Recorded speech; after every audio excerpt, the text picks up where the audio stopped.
नमस्कार, सुप्रियाज किचन आणि लाईफस्टाईलमध्ये तुमचे स्वागत आहे। आज आपण बनवणार आहोत ढाबा स्टाईल झणझणीत अंडा करी। आता मसाला बनवण्यासाठी आपण इथे पॅनमध्ये तीळ आहेत ते भाजून घेतलेले आहेत। त्यानंतर त्याच्यामध्येच तेल घालून आपल्याला इथे सुकं खोबरं आहे ते भाजून घ्यायचं आहे। तुमच्याकडे जर ओलं खोबरं असेल तर तुम्ही ते ओलं खोबरंसुद्धा वापरू शकता। हे खोबरं छान गोल्डन ब्राउनिश कलर येईपर्यंत भाजून घ्यायचं आहे। 2 मोठे कांदे आहेत ते उभे चिरून घेतलेले आहेत, ते सुद्धा आपल्याला ह्यामध्ये भाजून घ्यायचे आहेत। तुम्ही या चॅनलवरती नवीन असाल आणि चॅनल अजून सबस्क्राईब केले नसेल तर नक्की सबस्क्राईब करा आणि त्याच्या साईडला जे बेल आयकॉन आहे ते क्लिक करायला विसरू नका, जेणेकरून मी जेव्हा नवीन व्हिडिओज अपलोड करते त्याचे नोटिफिकेशन तुमच्यापर्यंत नक्की मिळतील। आता अंडा करीला मस्त अशी टेस्ट येण्यासाठी इथे आपण काजू आणि मगजबी वापरलेले आहेत। हे काजू आणि मगजबी आहेत ते काजू आहेत ते 3 ते 4 पाकळ्या आहेत आणि मगजबी 2 चमचे आहेत। ते 10 ते 15 मिनिटं पाण्यामध्ये भिजत ठेवायचे आहेत। आता याच्यामध्येच आपल्याला एक मोठा टोमॅटो घालून घ्यायचा आहे। त्याच्यानंतर आलं, लसूण आणि कोथिंबीर हे सुद्धा घालून घ्यायचे आहे आणि यालासुद्धा छान भाजून घ्यायचं आहे। मसाला जितका छान भाजला जाईल तितकी अंडा करीची टेस्ट मस्त येते, त्याच्यामुळे मसाला भाजण्यास अजिबात घाई करायची नाही, व्यवस्थित छान भाजून घ्यायचं आहे। आता हे थंड झाल्यानंतर याची आपण पेस्ट करून घेणार आहोत।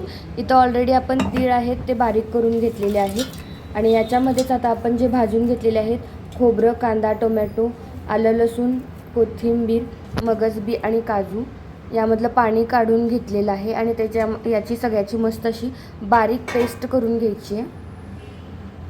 तुमच्या घरी अचानक पाहुणे आले तर तुम्ही झटपट होणारी अंडा करीची मस्त अशी ही रेसिपी जरूर ट्राय करू शकता आणि हा व्हिडिओ अजून लाईक केला नसेल तर नक्की लाईक करा। आता मेन अंडा करी बनवण्यासाठी आपण या भांड्यामध्ये तेल घालून घेतलेलं आहे। तेल थोडंसं जास्त घातलेलं आहे आणि याच्यामध्ये जे आपण पेस्ट करून घेतलेली आहे ती घालून घ्यायची आणि ती मध्यम आचेवर छान परतून घ्यायची आहे, जेणेकरून त्याला थोडंसं तेल सुटेल अशापर्यंत आपल्याला हे छान परतून घ्यायचं आहे। मसाला जितका छान भाजला जाईल तितकी अंडा करी टेस्टी होते, त्याच्यामुळे मसाला भाजण्यासाठी अजिबात घाई करायची नाही। आता मसाल्याला तेल छान सुटल्यानंतर यामध्ये आपण बारीक चिरलेली कोथिंबीर घालायची, म्हणजे याने छान टेस्टी येते। आपण कोथिंबीर वाटणामध्ये सुद्धा घातली होती। त्यानंतर आता मसाले घालून घेऊयात। घरचा साठवणुकीतला मसाला, किती तिखट हवा आहे त्यानुसार तुम्ही इथं कमी जास्त करू शकता।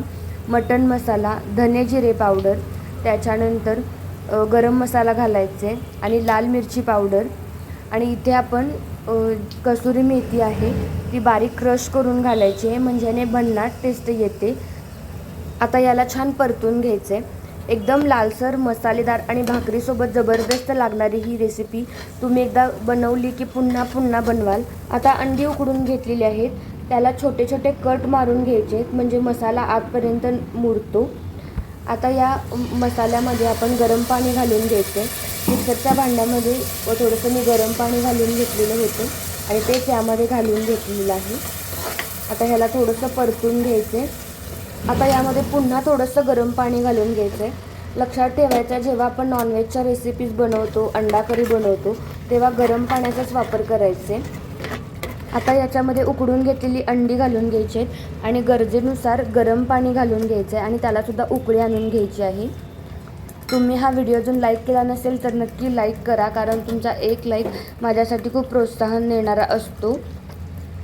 मी यामध्ये छोट्या छोट्या टिप्स सांगितलेले आहेत, त्याने अंडा करी एकदम स्पेशल बनते आणि 2 भाकरी किंवा चपाती जास्त खायला लावते। तर आता आपण याच्यामध्ये चवीनुसार मीठ घालायचं आहे आणि याला थोडंसं उकळून घ्यायचं आहे। तर ही अंडा करी लहानांपासून मोठ्यांपर्यंत सर्वांना आवडणारी आहे। तर ही ढाबा स्टाईल अंडा करी तुम्ही नक्की ट्राय करा आणि कशी झाली आहे ते मला कमेंटमध्ये नक्की सांगा। व्हिडिओ आवडला असेल तर लाईक, शेअर आणि चॅनलला सबस्क्राईब करायला विसरू नका। तुम्हाला कोणत्या नवीन रेसिपीज हव्या असतील किंवा तुमचे काही सजेशन असतील तर तुम्ही मला कमेंट बॉक्समध्ये सांगू शकता। पाहू शकता इथे तुम्ही अंडा करीला किती छान कलर आलेला आहे। तर ही रेसिपी तुम्ही जरूर ट्राय करा। पुन्हा भेटूया अशाच भन्नाट रेसिपीसोबत। व्हिडिओ शेवटपर्यंत पाहिल्याबद्दल मनापासून धन्यवाद।